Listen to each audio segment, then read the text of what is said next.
Hello students, कैसे हैं आप सब? I hope all are doing well. तो चलिए हम अपनी एक नई सीरीज आज की जो है स्टार्ट करने जा रहे हैं। I hope it will be very much helpful for you. तो मैं बताना चाहूँगी कि बेसिकली ये जो हमारी सीरीज है that will all stick to MPPSC में जो हमारा GS पेपर 2 होता है उसका पार्ट बी। तो ये पूरा series this is an just an introductory lecture जिसमें कि हम पूरा सिलेबस को एक तरीके से पूरा देखेंगे कि क्या क्या सिलेबस है, क्योंकि अभी रिसेंट में काफी जो सिलेबस में चेंजेस आए हैं, अपडेटेड सिलेबस आया है। तो उसी के तर्ज पे हम ये जानेंगे कि ये आपकी जो मेंस की सीरीज है ये कैसे हम GS पेपर 2 पार्ट बी को कवर करने वाले हैं। For you this lecture is presented by me Archi Sahni, और मैं ही आपकी ये पूरी लेक्चर सीरीज को जो है कवर कराने वाली हूँ। ओके, तो चलिए बेसिकली जैसा कि आप सभी को पता है कि हमारे GS पेपर जब हम मेंस की बात करते हैं MPPSC के, तो हमारे MPPSC के एग्जाम्स का जो पैटर्न होता है तो ये एक सब्जेक्टिव पे एग्जाम है, ठीक है। और इसमें हमारे 6 पेपर्स होते हैं, लाइक इफ वी टॉक कि हमारा GS पेपर 1, 2, 3, 4, 5, 6। ओके, तो 1 to 4 तो आपके बेसिकली क्या होते हैं,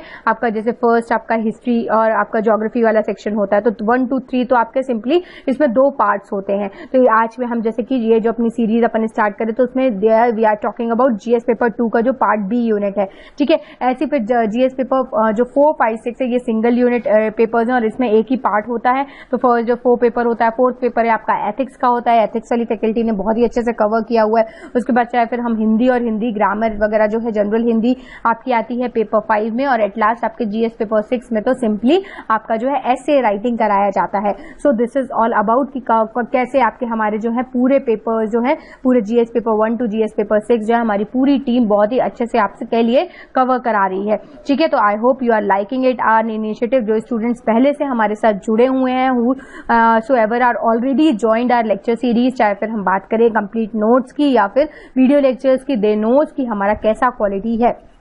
ओके, और जो लोग अपने फ्रेंड्स के साथ भी जो है शेयर करते हैं तो प्लीज आप अपने फ्रेंड्स को भी प्लीज सजेस्ट करिए, क्योंकि हमारे team really they are very working hard for you. और ये जो मेन पूरी जो सीरीज चलाई जा रही है, फिर से मैं बताना चाहूंगी कि ये पूरा जो है हमारा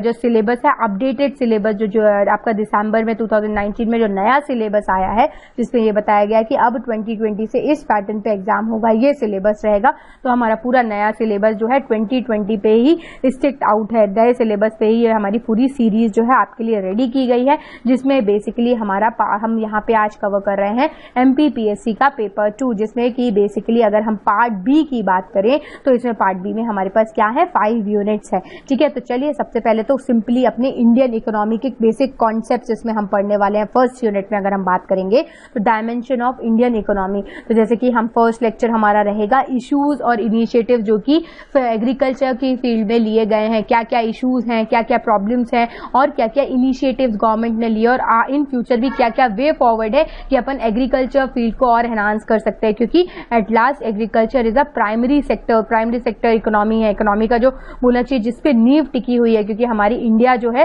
वो एग्रीकल्चर बेस्ड इकोनॉमी है, ठीक है। तो प्राइमरी सेक्टर जो 60% जो बोलना चाहिए कि एम्प्लॉयमेंट जो आपको देता है, लोग जहाँ वर्क करते हैं वो एग्रीकल्चर ही है, ठीक है। तो इसलिए एक सबसे पहले हम एग्रीकल्चर को स्टार्ट करेंगे, पढ़ना स्टार्ट करेंगे। उसके बाद नेक्स्ट जब हम कंटिन्यू करेंगे we will go through issues और initiative with respect to secondary sector, जिसको हम इंडस्ट्रीज भी बोलते हैं, या मैकेनाइज सेक्टर भी, जहां पे मशीन्स वगैरह मैकेनाइजेशन मशीन्स का यूज होता है, ठीक है। तो उसके क्या इश्यूज हैं, उसमें क्या गवर्नमेंट ने इनिशिएटिव्स लिए। Then we will move toward services की क्या सर्विसेज, तो टर्सरी सेक्टर जो आज की डेट में बहुत ही बूमिंग सेक्टर बोला जाता है, यही डिफरेंशिएट क्रिएट करता है डेवलपिंग और डेवलप्ड नेशन के बीच की। इंडिया एक डेवलपिंग देश है और US एक डेवलप्ड देश है, तो इसमें एक रीजन ही बिहाइंड आपका सर्विस सेक्टर है, क्योंकि सर्विस सेक्टर आपका इकोनॉमी भी बहुत ज्यादा बूस्टअप करता है, GDP में भी बहुत ज्यादा कंट्रीब्यूशन होता है, और एट लास्ट इन लोगों की डेवलपमेंट और लाइवलीहुड भी अच्छा होता है, ठीक है। तो हम first point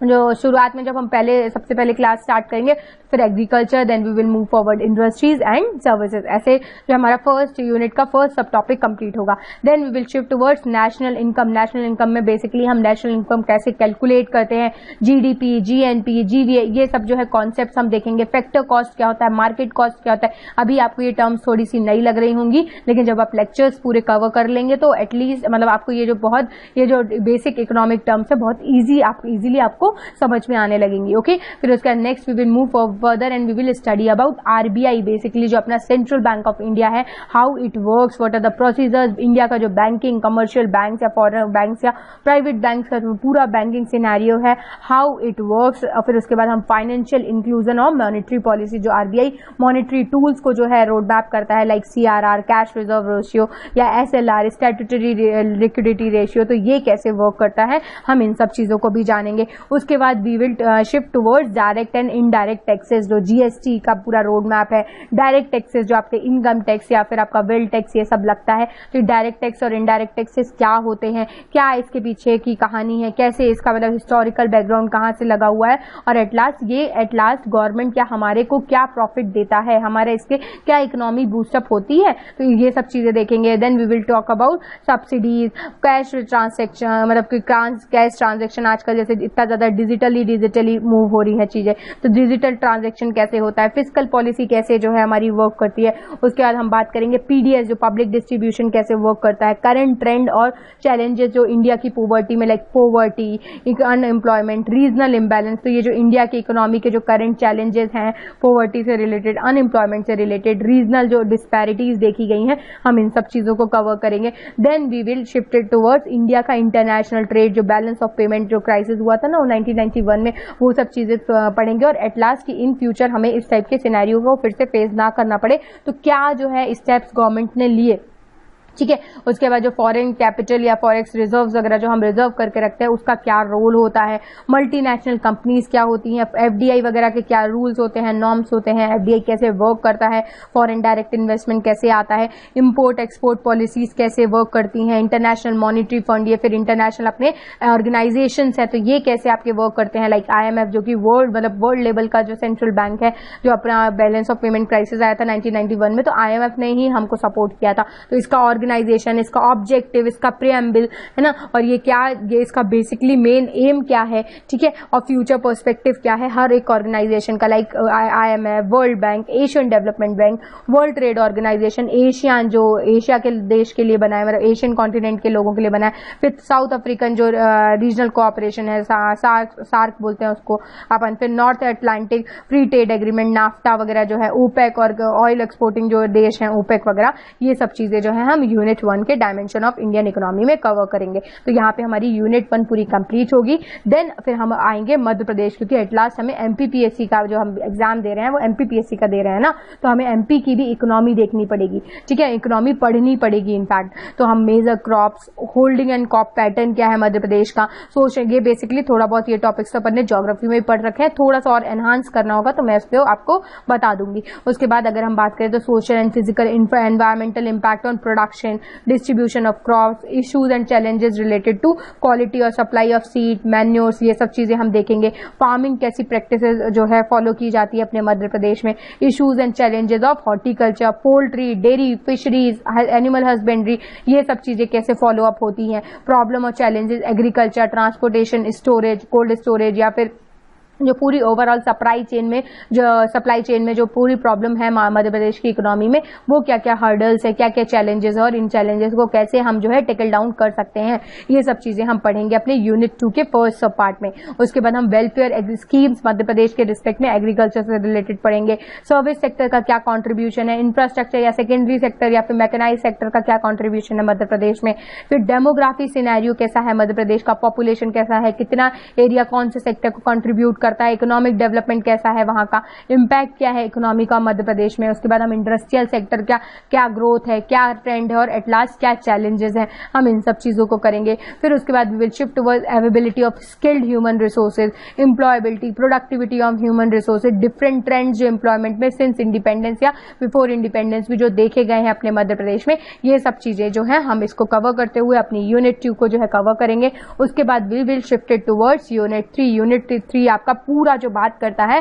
that whole talks about human resource development, कि कैसे जो है हम लोगों की क्वालिटी ऑफ लाइफ, लोगों का क्वालिटेटिव जो टूल है, क्वालिटेटिव एनहांसमेंट है, वो कैसे अच्छा कर सके। तो उसको हम क्या बोलते हैं, एचआरडी, ह्यूमन रिसोर्स का डेवलपमेंट करना। ठीक है, तो लाइक एजुकेशन लोगों को अच्छी प्रोवाइड कराना, चाहे फिर वो एलिमेंट्री या बेसिक लेवल की एजुकेशन हो, हायर एजुकेशन हो, वोकेशनल ट्रेनिंग अगर आपने सुनी हो तो जो वोकेशनली ट्रेन किया जाता है लोगों को, वो कैसे ट्रेनिंग अच्छी प्रोवाइड की जा सकती है, या फिर technical training, medical education, issues related to girls education की ज्यादा से ज्यादा और हम गर्ल्स एजुकेशन को कैसे बूस्टअप कर सकते हैं, ये सब सिनेरियोज अपन जो ह्यूमन रिसोर्स डेवलपमेंट है उसमें कवर करने वाले हैं। Then we will shift towards issue related to social classes, जो डिप्राइव्ड सेक्शन या सोशल क्लासेस है, वेलफेयर प्रोग्राम्स है, वो कैसे कैसे चाहे इंडिया लेवल पे या मध्य प्रदेश लेवल पे क्या कुछ वर्क करते हैं, क्या कोई पॉलिसीज हैं ऐसी, तो ये पॉलिसीज हैं तो वो क्या क्या पॉलिसीज हैं ये सब हम पढ़ेंगे, क्योंकि ये क्वेश्चन आपके मेंस के लॉन्ग आंसर्स जो 11 मार्कर्स और 5 मार्कर्स होते हैं उसमें पूछ लिए जाते हैं। ओके, तो there we will study about differently जो एबल्ड लोग हैं, क्लासेस हैं, सीनियर सिटीजन्स के लिए क्या स्कीम्स गवर्नमेंट चलाती है, चिल्ड्रंस, वुमेन, अंडर प्रिविलेज जो क्लासेस हैं, डिसेबल्ड लोग हैं, उन लोगों के लिए जो है मतलब दिव्यांग लोग होते हैं, उन लोगों के लिए क्या जो है स्कीम्स लगाई जा रही हैं, चलाई जा रही हैं, ताकि इन लोगों को भी जो है सोशल बेनिफिट अवेल हो सके। उसके बाद डिस्प्लेस्ड ग्रुप जो माइग्रेटेड वर्कर्स होते हैं या एक जगह से दूसरी जगह जो माइग्रेटेड पीपल होते हैं, वो कैसे एक जगह से दूसरी जगह ट्रांसफर होते हैं और उसकी वजह से उनको क्या प्रॉफिट, मतलब उसके लिए गवर्नमेंट क्या प्रॉफिट जो है प्रोवाइड करती है, ये सब चीजें हम वेलफेयर प्रोग्राम्स और सोशल क्लासेस रिलेटेड स्ट्रक्चर जो कि ह्यूमन रिसोर्स डेवलपमेंट जो यूनिट 3 है उसके सब पार्ट में आएगा, तो इसको हम कवर करेंगे। Then we will move towards unit 4। हम यूनिट 4 में बेसिकली इंडिया का सोसाइटल और कल्चरल डायमेंशंस देखेंगे। तो basically element of social harmony कैसी है, मतलब लोग आपस में कैसे अच्छे से मतलब एक तरीके से कैसे बहुत अच्छे से जो है सिविलाइज्ड वे में रहते हैं, सिविलाइजेशन और उनका कल्चरल इम्पैक्ट क्या है, features of Indian culture, rituals, various references like caste system कैसा है, आश्रम, पुरुषार्थ, बेसिकली आपके रिलीजियस सेक्स वगैरह थे, चतुष्चास थे, तो ये सब कैसे जो है आपका आपने सुना होगा कि आश्रम वगैरह सबसे पहले लोग गृहस्थ त्याग देते थे, फिर उसके बाद आश्रम को करते थे, फिर उसके बाद जो है मेथड ऑफ मैरिज और मेथड ऑफ सोसाइटी जो है लिविंग सिंस एंशिएंट एज जो सिविलाइजेशन से अगर आप बात करें तो कैसे इसको फॉलो किया जाता था, हम इन सब चीजों को देखेंगे। उसके बाद we will shift towards community development programme, extension, education, Panchayati Raj, role of non governmental organisation जो एनजीओ का क्या क्या रोल है कम्युनिटी के डेवलपमेंट में, रिसेंट में जो ट्रेंड चल रहे हैं वॉलंटरी सेक्टर्स, जो रूरल डेवलपमेंट या फिर फैमिली कोर्ट्स वगैरह जो बनाए जा रहे हैं ताकि ज्यादा से ज्यादा डिस्प्यूट्स रिजॉल्व हो सके और सब लोग जो है अच्छे से हार्मोन होके जो है मतलब अच्छे से खुश होके जो है एक सोशल हार्मोनी डेवलप कर सके। तो इसलिए जो है सोशल इंडियन सोसाइटी और कल्चरल का डायमेंशन ये टॉपिक ऐड किया गया आपके इसी इकोनॉमिक्स वाले टॉपिक्स में। उसके बाद एट लास्ट ये हमारी यूनिट 5 रहेगी जहां पे हम कंक्लूड करेंगे, लेकिन ये भी बहुत ही ज्यादा इंपॉर्टेंट टॉपिक्स कवर करता है। Like we will talk in this section that population और हेल्थ प्रॉब्लम रिलेटेड क्या है, एजुकेशन मतलब हेल्थ एजुकेशन, हेल्थ प्रॉब्लम क्या है अपने इंडिया में, हेल्थ एजुकेशन कैसे अपन ज्यादा से ज्यादा प्रोवाइड कर सकते हैं, एम्पावर कैसे कर सकते हैं लोगों को, फैमिली से रिलेटेड जो फैमिली वेलफेयर प्रोग्राम्स जो बेसिकली परिवारों के लिए जो है फैमिली से रिलेटेड जो welfare schemes programmes, population control, ये सब जो मेथड्स ये सब जो रन किए जाते हैं तो ये कैसे जो है फॉलो अप होते हैं, इससे रिलेटेड जो मेंस में आपके बेसिकली जो क्वेश्चंस आते हैं ये सब हम कवर करेंगे। इसके बाद status of tribes in Madhya Pradesh की ट्राइब्स का क्या स्टेटस है, उनका क्या सोशल स्ट्रक्चर है, उनके कस्टम्स कैसे हैं, क्या क्या रिलीजन्स, वो क्या क्या बिलीव्स, कैसी उनकी मैरिजेस प्रैक्टिसेस हैं, kinship, religious belief, tradition, festival, celebration of the tribes. तो बेसिकली ट्राइब्स अपने त्योहार कैसे बनाते हैं, उन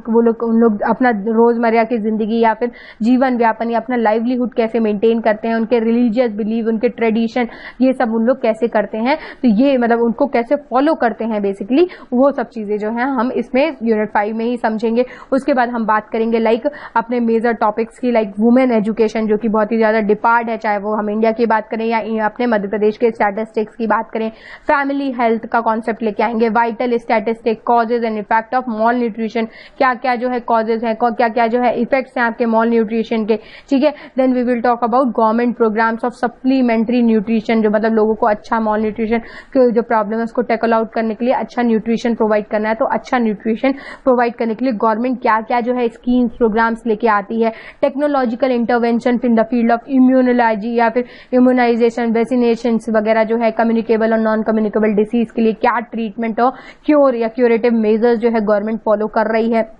उसके बाद एट लास्ट हम एक इतना बड़ा एनजीओ, मतलब एक तरीके से वर्ल्ड लेवल का जो अपना ऑर्गेनाइजेशन है, एनजीओ नहीं, आपका ऑर्गेनाइजेशन है, that is World Health Organisation, उसका ऑब्जेक्टिव, स्ट्रक्चर, फंक्शनिंग और प्रोग्राम, कि बेसिकली क्यों बनाया गया, क्या इसका स्ट्रक्चर है, कौन इसका हेड होता है, कौन इसको मैनेज करता है, कौन उसका डायरेक्टर है, कैसे ये फंक्शनिंग करता है, इनका हेडक्वार्टर क्या है, और इसके एट लास्ट कि इनकी भी वेरियस स्कीम्स चलती हैं जो कि हेल्थ के लिए बहुत ही ज्यादा बेनिफिशियल होती है। तो वर्ल्ड हेल्थ ऑर्गेनाइजेशन का पूरा ओवरऑल हम स्ट्रक्चर, फंक्शन, ऑब्जेक्टिव और प्रोग्राम्स को कवर करते हुए यहाँ पे हमारी पूरी जीएस पेपर जो 2 है उसका पार्ट बी जो है कवर हो जाएगा, कंप्लीट हो जाएगा, right. This is something about me. ये आप यहाँ पे मेरा जो है शॉर्ट इंट्रो देख सकते हैं, ये आप खुद से पढ़ सकते हैं। और एट लास्ट हमारी टीम के द्वारा फिर से मैं बताना चाहूंगी कि हमारे द्वारा जो है डिफरेंट कोर्सेज रन किए जा रहे हैं, जो कि आप हमारी वेबसाइट पे विजिट करके देख सकते हैं। ये डिस्क्रिप्शन में आपको मिल ही जाएगा। वेबसाइट www.straight0.in ये वेबसाइट है, इसमें आप विजिट करके हमारे कोर्सेज देख सकते हैं। लेकिन मैं यहाँ पे बताना चाहूंगी, लाइक जैसे हम जीएस पेपर 1-2 का जो है पार्ट बी कर रहे हैं,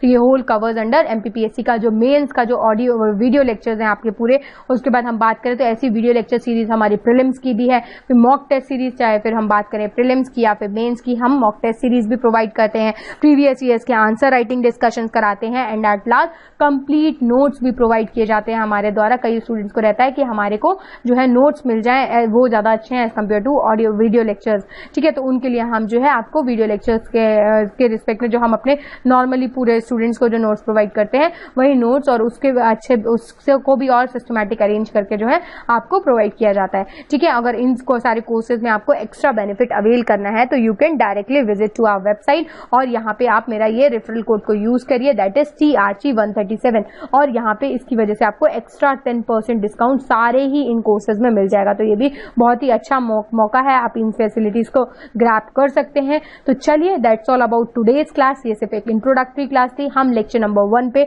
बहुत ही जल्द मिलने वाले हैं। प्लीज आप लोग जो है अपने फ्रेंड्स के साथ भी, अगर जो इंग्लिश मीडियम से हैं और they are searching some good institute, renowned institute, जो अच्छा क्वालिटी ऑफ द कंटेंट आप लोग को घर बैठे जो है प्रोवाइड कर सके, तो आप हमसे जो है कॉन्टेक्ट कर सकते हैं। तो चलिए, that's all from our side. Thank you and have a good day. हम नेक्स्ट लेक्चर में फिर मिलते हैं।